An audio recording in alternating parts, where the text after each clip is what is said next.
Como deve ser a contratação de um dentista por uma clínica odontológica? Será que simplesmente um acordo verbal entre as partes, combinando a porcentagem, é o suficiente? Será que o pagamento deve ser feito apenas através da transferência bancária? Você já ouviu falar em RPA, em Recibo de Pagamento Autônomo? Se não, eu vou ensinar isso nessa aula. Na grande maioria dos casos, a clínica odontológica paga ao dentista através de uma porcentagem. Isso é um acordo verbal combinado entre as partes, mas é uma relação extremamente frágil, porque o dentista pode querer o vínculo empregatício dessa relação e entrar na justiça com processo trabalhista. Então, qual é a melhor maneira para formalizar essa relação? Existem duas possibilidades. Uma é através da CLT, que é registrando a carteira desse dentista, mas aí ele irá receber salário, 13º, férias, FGTS, e esse custo se tornaria inviável para a clínica odontológica. Ou então, a outra forma de formalizar essa relação seria através do contrato de prestação de serviço de autônomo. Essa sim não tem nenhum vínculo trabalhista, porque o profissional, o dentista, vai prestar serviço como autônomo e não como um empregado. Então, a relação da clínica com o dentista, ela não deve ter subordinação quando é feito esse contrato de prestação de serviço de autônomo. Porque se tiver subordinação, nós teremos o vínculo empregatício. Para não ter vínculo empregatício, é necessário que não tenha subordinação. E o que seria essa subordinação? Por exemplo, o dentista ele não pode ter horário para chegar, horário para sair, ele tem que ter uma flexibilidade com a agenda dele, uma autonomia para ele poder marcar os pacientes, uma autonomia para ele decidir sobre os valores dos tratamentos. Isso tudo descaracteriza essa subordinação, porque sim, o dentista terá uma autonomia sobre o tratamento realizado nos pacientes.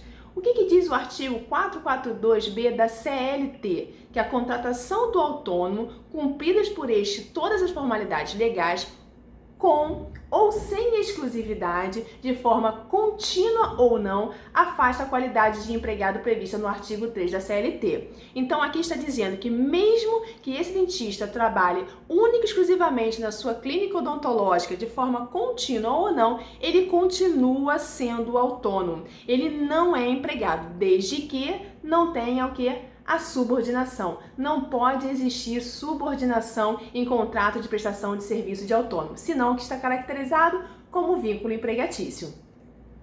Como é que funciona o pagamento para esse autônomo? Como é que eu vou ter que pagar esse autônomo? Eu pago o autônomo através do RPA. E o que é esse RPA? É um documento emitido pela empresa contratante, ou seja, a clínica odontológica, para pagar por serviços prestados por profissionais sem vínculo empregatício. Quem tem a obrigatoriedade de emitir o RPA, quem tem a obrigatoriedade de emitir esse recibo, é a clínica odontológica. Informações que devem constar no RPA. Tem que ter os dados da clínica, razão social, CNPJ, o endereço, o mês e o ano da prestação de serviço, e nos dados do prestador de serviço, no caso o dentista, tem que ter o nome, o CPF, o PIS ou o NIT do dentista. Aqui são as informações do valor dos serviços prestados e das retenções, porque quando o dentista recebe através de RPA, tem a retenção tanto do INSS quanto do imposto de renda. E essas informações nós preenchemos nesses campos. Aqui, ó, é o valor dos serviços prestados e aqui é a retenção do INSS e do imposto de renda. Depois de descontar o INSS e o imposto de renda do valor bruto dos serviços prestados pelo dentista, nós vamos ter o quê? O valor líquido a receber, o valor que de fato o dentista irá receber pelos serviços prestados. Aqui ele irá assinar e datar. Isso é um modelo de RPA, um modelo de recibo de pagamento autônomo. Então, como é que é calculado esse RPA? Nós pegamos o valor bruto dos serviços prestados, fazemos a dedução do INSS e a dedução do imposto de renda. Ambos serão retidos pela clínica odontológica. O INSS é 11% do valor bruto, então 11% dos serviços prestados, E o imposto de renda obedece à tabela do imposto de renda, que é essa aqui. Dependendo do valor, pagará uma alíquota de imposto de renda de 7,5%, 15%, 22,5% ou 27,5%. Depois de deduzir essas duas retenções de impostos de INSS e de imposto de renda, nós vamos encontrar o quê? O valor líquido dos serviços prestados, o valor que ele irá receber. Vamos ter um exemplo aqui, uma prestação de serviço de R$ 3.500. R$ 3.500 vezes 11%, que é o que? O INSS, a alíquota do INSS, nós encontramos o valor de R$ 385.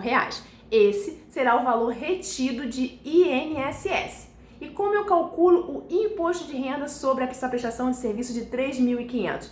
O valor da alíquota, a alíquota, ela incide diretamente sobre o valor bruto? Não, ela vai ser como que vai ser encontrada a base de cálculo. Eu tenho que pegar o valor bruto, diminuir do INSS, aí sim eu vou encontrar a base de cálculo do imposto de renda. Então a minha alíquota de imposto de renda ela não incide sobre o bruto, não incide sobre 3.500, e sim sobre 3.115. Então, 3.115, eu vou lá na tabela para saber onde se encontra essa faixa.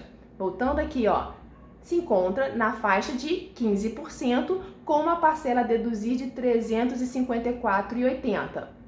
Então, 3.115 vezes 15%, que é a alíquota do imposto de renda, menos a parcela a deduzir, nós vamos encontrar de imposto de renda R$ 112,45.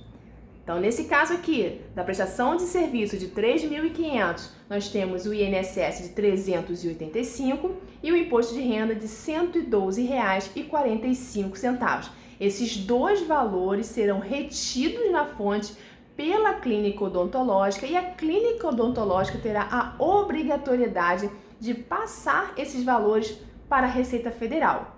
Então, o valor líquido a receber pelo dentista será R$ 3.002,55. Esse será o valor que será transferido para o dentista. E o ISS? Como o ISS ele é municipal, ele obedece à legislação de cada município. Na grande maioria dos municípios, esse ISS ele é fixo, podendo ser anual, trimestral ou mensal. Vai depender da legislação municipal, mas quase sempre é responsabilidade do dentista fazer o recolhimento desse imposto. A clínica tem a obrigatoriedade de reter o INSS e o imposto de renda, mas o ISS é responsabilidade do dentista.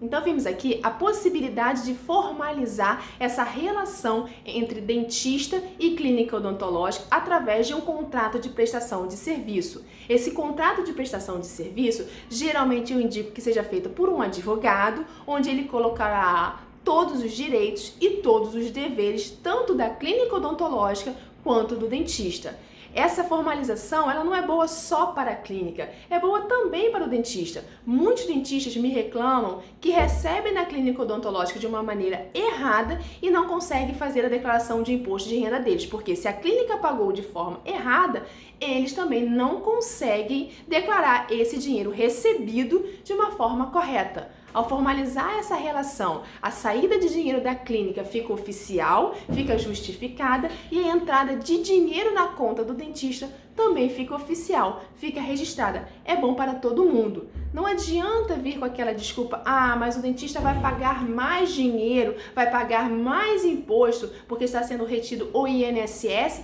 e o imposto de renda dele. Ele não vai pagar mais, é porque antes ele não pagava nada, ele fazia errado, então não tem como comparar o errado, o nada, com o que ele vai passar a pagar. Aí, de fato, com esse raciocínio equivocado, ele iria pagar mais, mas é porque ele não pagava nada, ele pagava completamente errado. Ele vai pagar o que agora? O certo, o correto, o justo, que é o quê? O INSS, porque todo profissional que exerce atividade remunerada por conta própria tem que pagar o INSS e ele também irá pagar o imposto de renda, porque se ele tem receita, ele tem que pagar o imposto de renda. Ele vai passar a fazer o quê? Certo. Ele vai passar o quê? Ter comprovante de renda. Isso é bom para ele, isso é bom para a clínica que pode oficializar a saída desse dinheiro. Então, é bom para todas as partes, todos saem satisfeitos com essa relação formalizada entre clínica odontológica e dentista. É possível também você fazer um RPA quando é pessoa física para pessoa física? Sim, também é possível fazer, só que nesse caso, quando é dentista pessoa física para outro dentista pessoa física, não existe a retenção nem do INSS e nem do imposto de renda. Essa obrigatoriedade do pagamento dos impostos fica por conta do dentista que está recebendo esse dinheiro, não é de quem está pagando. Tá? Então, vamos prestar atenção na formalização das relações. É bom para todos.